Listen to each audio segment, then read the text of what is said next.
182 metre लंबी और 12,000 bronze पैनलों से सजाई गई भारत की 50 मंजिला स्टैच्यू ऑफ यूनिटी इंजीनियरिंग की अद्भुत कलाकारी है और इसे पिघले हुए पुराने कृषि उपकरणों से बनाया गया है। उन्होंने यह कैसे किया कि यह वास्तव में भूकंप का सामना कर सकती है। आइए जानते हैं कि कैसे बनाई गई दुनिया की सबसे ऊंची मूर्ति। दुनिया की सबसे ऊंची मूर्ति को आयरन मैन का सरनेम दिया गया। नहीं, यह आयरन मैन नहीं, वह आयरन मैन तो भारतीय राजनेता और स्वतंत्र कार्यकर्ता वल्लभ भाई पटेल जी हैं। 1940 सेंचुरी में अंग्रेजों से अलग होने के बाद सभी 562 स्वतंत्र रियासतों को एकजुट कराने वाले उनके अविश्वसनीय राष्ट्र निर्माण कार्य के लिए इंडिया का आयरन मैन कहा जाता है। ऐसा कहा जाता है कि वल्लभ भाई पटेल की स्मारकीय उपलब्धि का जश्न मनाने के लिए लगभग 100 मिलियन किसानों ने 129 टन स्क्रैप आयरन का उत्पादन किया था, जो आज पिघलकर मूर्ति की नींव बन गया है। यह प्रतिमा स्वयं 182 मीटर ऊंची है। 182 को इसलिए चुना गया क्योंकि यह गुजरात विधानमंडल की सीटों की संख्या है। यह मूर्ति एक नदी द्वीप पर बनाई गई है जहां पटेल जी नर्मदा बांध का सामना कर रहे थे। भारतीय मूर्तिकार रामवीर सूता को अपने देश की सेवा के लिए पद्म भूषण के विशिष्ट विजेता के रूप में चुना गया था, क्योंकि डिजाइन टीम का नेतृत्व करते हुए उन्होंने पहले ही अहमदाबाद इंटरनेशनल एयरपोर्ट पर स्थित पटेल जी की मूर्ति को बना लिया था।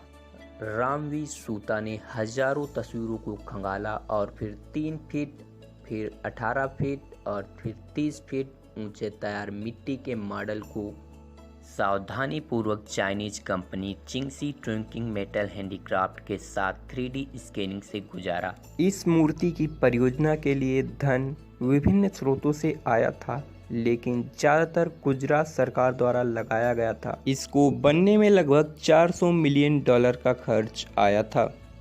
New York firm Michael Graves architecture और सिंगापुर में स्थित माइन हार्डी ग्रुप और भारतीय इंफ्रास्ट्रक्चर की कंपनी लार्सन समेत इस प्रोजेक्ट की देखरेख के लिए 250 इंजीनियर और 4076 मजदूरों ने काम किया।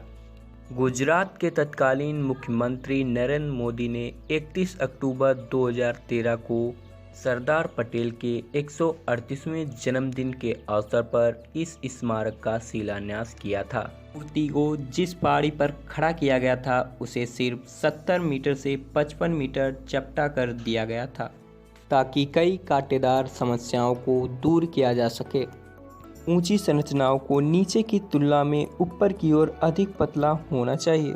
रामवीर सूता की वल्लभ भाई पटेल की मूर्ति आधार की तुलना में अधिक संकीर्ण थी। मूर्ति के संकीर्ण रूप का मतलब था कि सैंडल से सजे हुए पैर 6.5 मीटर की दूरी पर थे। इंजीनियरों ने तय किया कि इस समस्या को हल करने का सबसे अच्छा तरीका 2 अलग-अलग कंक्रीट कोर बनाए जाएं। इस कोर में लगभग 2,10,000 क्यूबिक मीटर सीमेंट और कंक्रीट के 6,500 टन स्ट्रक्चरल स्टील और 18,000 टन प्रबलित स्टील का उपयोग किया गया था, जिससे सरदार वल्लभ भाई पटेल जी की मूर्ति और भी ज़्यादा जटिल और ठोस हो जाती है। इस प्रतिमा के अंदर पर्याप्त ठंडक रखने के लिए प्रकाश शाफ्ट लगाए गए हैं, ताकि 200 पर्यटकों को अवलोकन गैलरी तक ले जाया जा सके, जहां से वे नर्मदा बांध और सैकड़ों एकड़ जमीन को देख सकते हैं। इस मूर्ति में 250 टन ट्यून किए गए बड़े पैमाने पर टेपर्स लगाए गए हैं, जो भूकंप के खतरों से बचाते हैं। ऐसा प्रतीत होता है कि पैनलों को थोड़ा ओवरलैप करके डिजाइन किया गया है। ऐसा इसलिए किया गया है कि ताकि वे 180 किलोमीटर प्रति घंटे तक की तेज हवाओं में घूम सकें और पूरे ढांचे में तनाव के संचरण को रोक सकें। पटेल जी की मूर्ति का ऊपरी परत का वजन 2000 टन से अधिक होता है। यह स्मारक गुजरात के सरदार सरोवर बांध से 3.2 किलोमीटर की दूरी पर साधु भेट नामक स्थान पर स्थित है। इस स्मारक की ऊंचाई आधार के सहित 240 मीटर है। यह मूर्ति इस्पात सांचे, प्रबलित कंक्रीट तथा कांच से लेपन से युक्त है।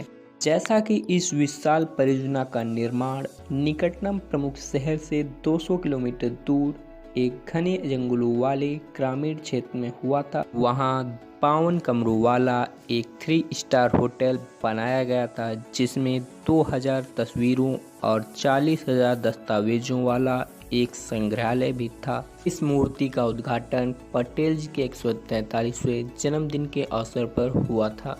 उसी समय स्टैचू ऑफ लिबर्टी से ज़्यादा लगभग 11 दिनों के अंदर 1,28,000 लोगों ने साइट को विजिट किया। अब तक यहाँ आने वाले कुल पर्यटकों की संख्या 6 मिलियन से ज़्यादा हो चुकी है।